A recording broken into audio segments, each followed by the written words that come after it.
ये पिछले हिस्से में अमीर तो बन गया था, लेकिन क्या ये दौलत उसे सब्र करना सिखा पाएगी?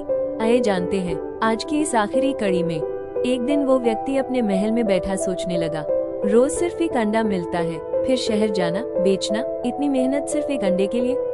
कितना अच्छा हो अगर एक ही बार में सारे अंडे निकाल लूं और उन्हें बेचकर सबसे बड़ा अमीर बन जाऊं। लालच उसके दिमाग पर छा चुकी थी। वो तुरंत उस कमरे में गया जहां वो मुर्गी रखी हुई थी जो रोज सोने का अंडा देती थी। चाकू उठाया और जैसे ही काटने लगा, मुर्गी अचानक गायब हो गई। वो घबरा गया, इधर उधर देखने लगा और खुद से बोला, चलो बाकी चीजें तो मेरे पास हैं। अब उसके मन में एक और ख्याल आया, क्यों न मैं ऐसे और बर्तन बनवा लूं ताकि ज्यादा खाना बने और कभी कोई कमी न हो। फिर वो तुरंत जादुई बर्तन लेकर लोहार के पास गया और कहा, ऐसे ही 6 और बर्तन बना दो। लोहार ने हैरानी से पूछा, लेकिन क्यों? वो बोला, अभी मत पूछो, बस बना दो, बाद में सब बताऊंगा। जब वो बर्तन बनवाकर घर आया तो देखा कि जादुई बर्तन गायब हो चुका था। अब सिर्फ जादुई कालीन बचा था।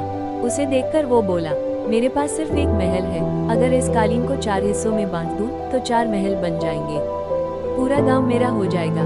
उसने तुरंत कालीन काट डाला, लेकिन जैसे ही काटा, कालीन भी गायब, महल भी गायब, सब कुछ खत्म हो गया। अब वो और उसका परिवार एक सूने मैदान में खड़े थे। न कोई मुर्गी, न बर्तन, न कालीन, न महल, सिर्फ एक चीज बची थी, जादुई डंडा। वो गुस्से में चिल्लाया, चल भाई डंडे, अब तेरी बारी है, कान छोड़, कनपटी झाड़। लेकिन डंडे ने उसी को पीटना शुरू कर दिया।